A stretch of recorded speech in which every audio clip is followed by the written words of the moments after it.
When I first moved into this suburban neighborhood, I thought I had finally found peace.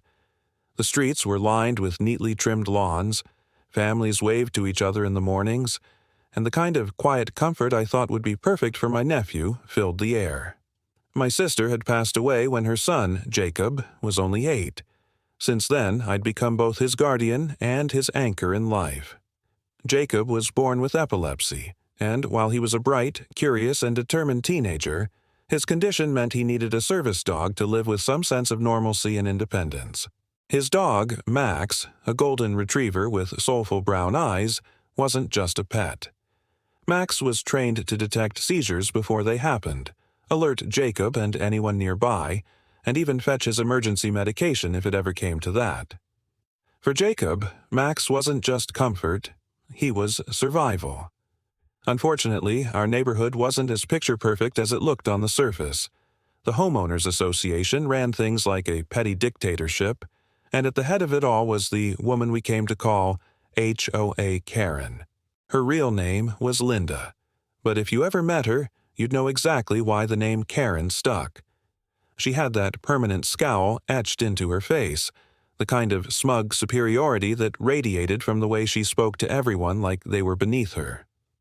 From the very first day we moved in, she made it clear she didn't like us. She'd nitpick about the color of my mailbox, complain that my nephew's basketball hoop was unsightly, and even left passive-aggressive notes about my grass not being up to community standards. But the worst of it came when she turned her attention toward Max. "Dogs aren't allowed in common areas," she said one day, arms crossed as Jacob and Max were walking down the sidewalk. HOA rules. Don't you think having some sob story about a service dog exempts you from the rules here? My blood boiled when I heard about it. Service dogs are protected by federal law, and I explained that to her calmly, but she waved me off with that tight-lipped, condescending smile. "Rules are rules," she repeated, like some broken record. That was the first time I realized she wasn't just difficult, she was dangerous, the kind of person who thought their petty power outweighed human decency.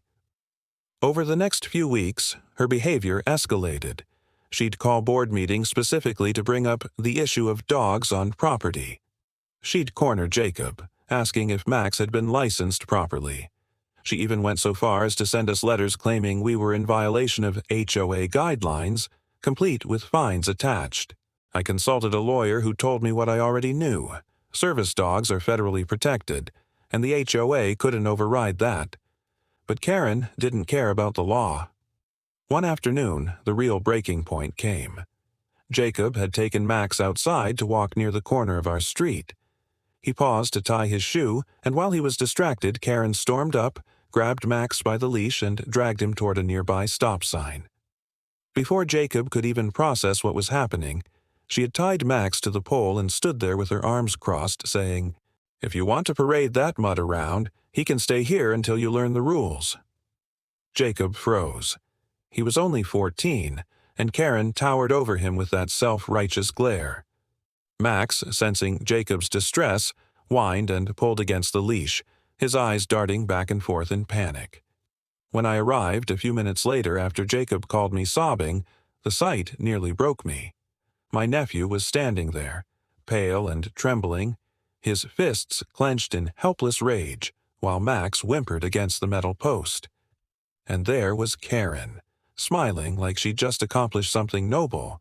"Untie him right now," I said, my voice low, dangerous. "This is a service dog. You have no right." She scoffed. "Service dog or not, this is my neighborhood, and I'm not letting some fake emotional support animal ruin it for everyone else. If you don't like it, maybe this isn't the place for you." My hands were shaking. I wanted to scream, to lash out, but I knew that wouldn't help Jacob, who looked like he was about to collapse from the stress. I untied Max, hugged Jacob, and told him it would be okay. But inside, I knew something had to change. She had gone too far, and this time, she was going to pay. That night, I sat at my kitchen table with my laptop, documenting everything. Every letter, every note, every false fine she'd issued. I downloaded the neighborhood's security camera footage, which had caught her tying Max to the stop sign. I reached out to the lawyer again, and this time, I didn't just ask for advice. I asked for action. The lawsuit came together quickly. Discrimination against people with disabilities, harassment, emotional distress, violation of Federal Service animal protections. We threw the book at her. Karen, of course, laughed it off when she got served. "You really think some judge is going to side with you? I run this neighborhood. I know the rules." She even bragged about it at the next HOA meeting, smirking as she told people she was going to make an example of us. But Karen wasn't ready for what came next. The day of court arrived, and I'll never forget the way Jacob clung to Max's fur as we walked into the courtroom. Karen strutted in like she owned the place, dressed in her brightest red blazer, lips pursed into that familiar smug smile. She barely glanced at us, as if we were nothing more than an inconvenience. When the judge entered and the case began, my lawyer wasted no time.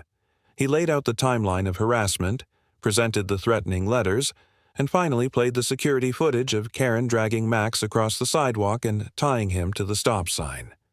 The courtroom was silent except for the audio of Jacob's shaky voice calling me, crying for help. I watched Karen East's expression shift from arrogance to something I'd never seen before, panic. She squirmed in her seat, tried to object, tried to claim the footage was taken out of context, but the judge wasn't having it. When Jacob took the stand, his voice cracked as he described what happened. He explained how Max warns him before a seizure, how critical the dog is to his safety, and how terrifying it was to see Max restrained and helpless. There wasn't a dry eye in the courtroom. Even the stenographer paused for a moment, visibly shaken. The judge leaned forward, his expression cold. "Ms. Williams," he said, using Karen's real name, "what you did wasn't just cruel. It was unlawful. You deliberately endangered a child and his service animal in clear violation of both state and federal protections." Karen stammered, "I was just trying to enforce the rules." But the judge cut her off. "No, you were enforcing your ego, and now you will face the consequences." The ruling was swift and brutal. Karen was ordered to pay thousands of dollars in damages for emotional distress, harassment, and legal fees. She was also stripped of her position on the HOA board permanently, with the judge explicitly stating that her behavior had made her unfit to represent any community. But the best part? The court required the HOA itself to undergo mandatory training on service animal protections, a humiliating slap in the face for Karen, who had once boasted about educating others on the rules. As the gavel struck, I felt a wave of relief wash over me. Jacob hugged Max tightly, tears streaming down his face, not from fear this time, but from vindication. We had stood up to the bully, and we had won. Karen stormed out of the courtroom, her red blazer flapping behind her like a warning flag of defeat. The whispers followed her, neighbors shaking their heads, some even glaring at her as she passed.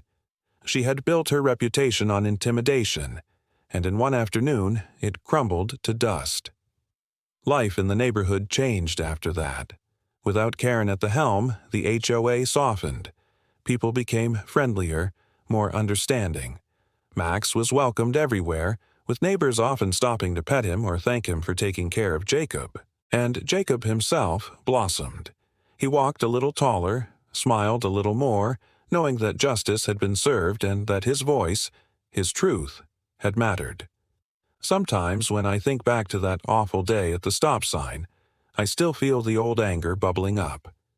But then I remember the look on Karen's face as the judge read out his verdict, the way her smug confidence cracked and fell away. That memory is sweeter than any revenge I could have imagined.